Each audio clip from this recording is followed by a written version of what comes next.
Hello everybody, welcome to our seminar, Implementation of Dual Vocational Education and Training. I'm your trainer Lu Dan, and I come from Bildungswerk der Baden-Württembergischen Wirtschaft International. What is Bildungswerk? We are your partner for education, for qualification, and HR services. And today, we're going to talk about Module 5, Selection and Approach of Companies. We all know that we need the cooperation from the schools and also the companies. We've already talked about different roles in dual system and dual education. So today, we're going to talk about selection and approach of companies and what should we do in this process. Let's start this module. First, we're going to tell you 4 different contents of this module. First, selection criteria for suitable companies. Second, who should be approached when talking to companies. Third, how to approach. Fourth, exercise. I'm looking forward to discuss about this topic with all of you. But first, I want to give our thanks to Federal Ministry for Economic Cooperation and Development, and also SIQA, our partner der Deutschen Wirtschaft. Because with the help of them, with the support of them, we're having our whole seminar. Okay, back to our topic. We would like to give you 2 questions. First, what are necessary conditions a company has to meet? Second, what are desirable conditions a company should to meet? We would like to talk about the first question in this way. First point, willingness and interest. Believe in the idea of dual vocational training. Because during our many years experience in implementation of dual education and training, we have met a lot of companies that they don't believe in the idea of dual vocational training. And some of them, they believe in this idea, but they found that in the implementation, there are a lot of obstacles that they cannot conquer. For example, if we want to implement a dual vocational and training system, we are investment a lot of money in these apprentices. The apprentice has to divide their time into 2 parts, 1 part in schools and 1 part in companies. And if the company has continuously project, the apprentice cannot be in the company all the time. So this is a big obstacle for the company side. And some of the companies, they know something about the dual vocational training. They admire this kind of a system because this is very innovative. During this process, we need the company to have a belief that dual education is very suitable for this company. And also, the company will benefit from our system.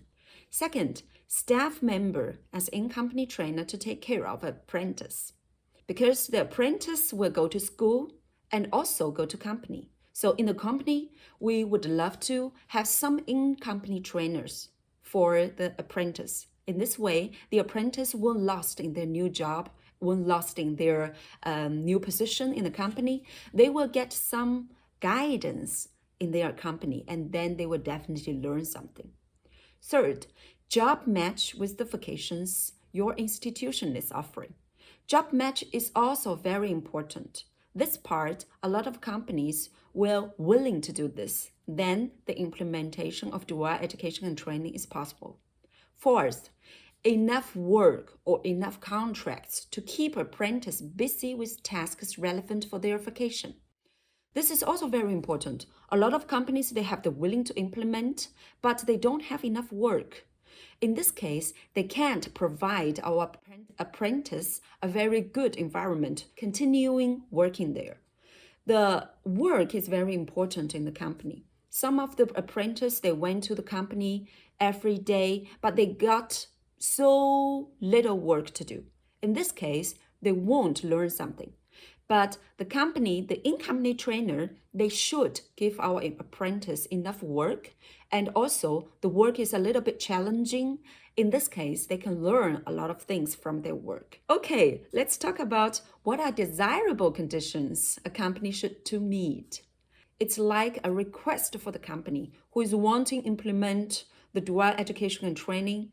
This company should be qualified. First, be economically stable. Otherwise, the apprentice will sign a contract, let's say 3 years or 4 years with the company, but then in 2 years' time, the company is shut down because of the economically perspective. In this case, the apprentice will lose their job, will lose their position in the company. It is not good for them to finish the dual education training. So in this way, this is the first and also the most important desirable condition a company should to meet.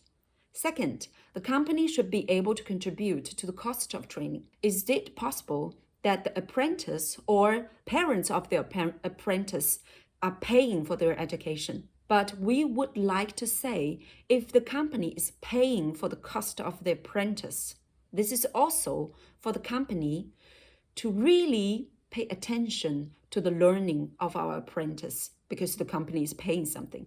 First, this is the motivation of the company to pay attention. Second, this is also the motivation for the apprentice to go to the company and fulfill their job. Because for the apprentice, it is very important that they can really be self-independent. In this case, or in this period of their life, they will love to do the work that you gave to them. Third, have vacancies for long-term perspective of apprentice.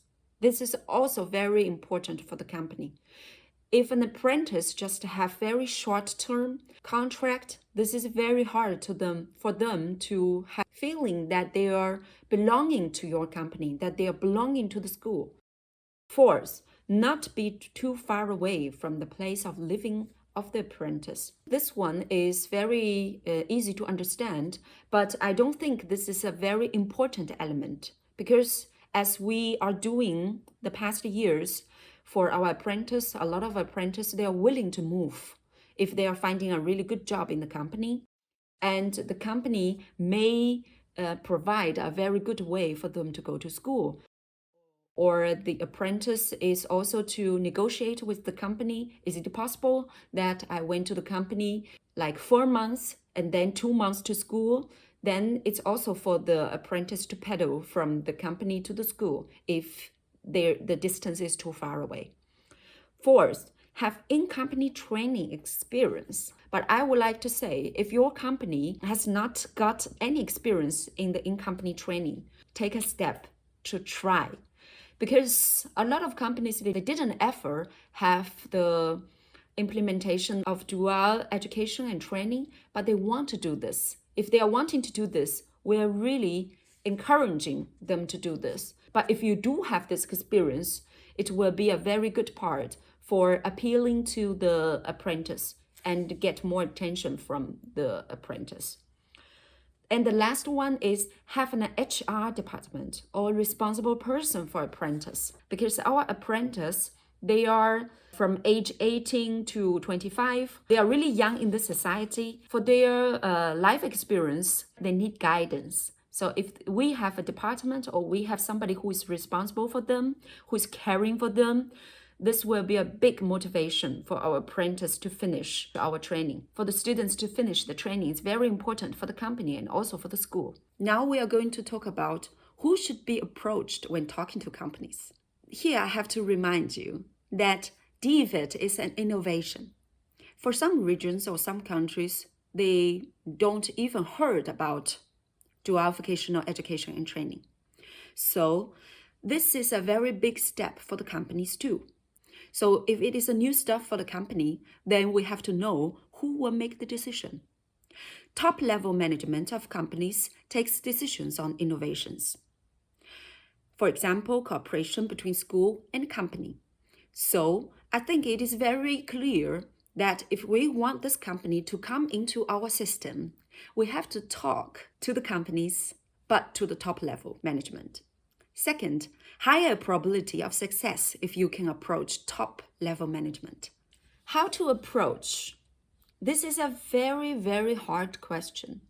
And also, something is written here, but actually, theory is theory. If you want to take actions to approach, it will need a lot of energy It will need a lot of patience. It will need also a lot of wisdom. But how can I get a meeting with the general manager of a company? Suggestion 1. Have your director ask for a meeting with the CEO or head of the company to discuss the advantages of dual training via email or telephone. Suggestion 2. There are 3 steps that you can do. First, ask for a meeting on the work level via email or telephone. That you introduce yourself, which school are you coming from, and why are you here, and why you're searching for the top management in this company. Second, explain the advantages of dual vocational training and convince work level counterpart. This is also very important. This is the explanation. This is the convincing process. If you want to have this connection with others and talking about the dual vocational training, you have to prepare this explanation that why it is so good. The explanation of why it is so good, it is also being talked about in our other seminar. Third, try to prepare a meeting on the top level between CEO and school director. Try to prepare a meeting. This is also a task, but this is the action part. After you did all the preparation and the CEO of the company already said, yes, I want to hear something of the advantage of dual training. And maybe in the future, I would love to be a part of the dual education and training, and my company can benefit from the dual education and training. Then they're going to start a meeting. So please prepare this meeting on the top level between CEO and the school director.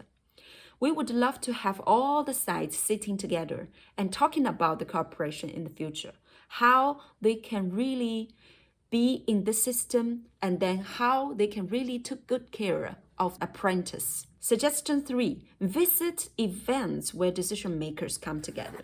If you don't have any contact from the CEO of the company, these events are a very good chance that you get in touch with them. This is very important that if people, they want to introduce the advantage of dual education training and education to these people that they don't know, but these people who is taking decisions. Just visit these events and you will get surprised. Now I have 2 exercises for you. After our Module 5, Selection and Approach of Companies, maybe you will have some ideas of what you're going to do in the future if you want to implement dual education and training, and you want to choose companies, you want to also approach the companies, and you want to persuade them to be part in our dual education system. First, simulate a phone call to get an appointment in a company.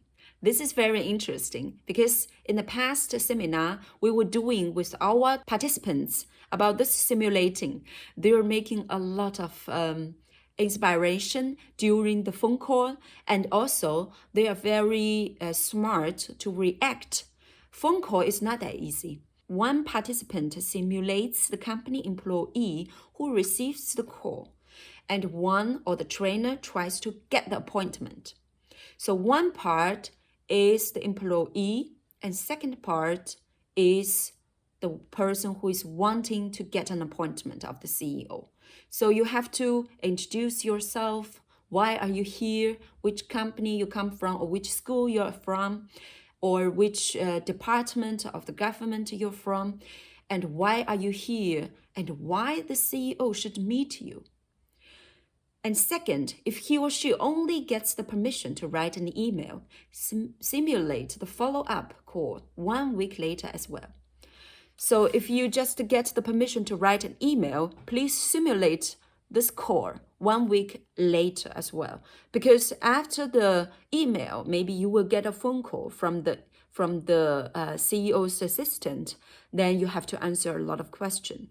And in this case, we would love to be prepared. Second exercise is that pre-formulate a short introduction letter for your director to the CEO of a company to ask for a meeting to discuss the advantages of dual vocational training for the company. Pre-simulation of short introduction will ask you yourself to write down the important things that you want to talk to the CEO of the company. And also, these pre-formulate will definitely give you a lot of inspiration during the writing, during the discussion. You can also have a brainstorming with the department colleagues. You can also have a little meeting with the person who believes in dual education training. You can get a short introduction as good as possible. And in the future, in this case, maybe you will get the permission of the CEO from the company. And then they will say, okay, I'm really interested in dual education and training, and I want to participate in dual education and training. And in the future, please do have this cooperation with schools and join together and to give our future young people a good chance to learn in school and also learn in the company. I hope you can benefit from this webinar. Hope to see you again in our seminar, Implementation of Dual Education and Training. See you next time. Bye.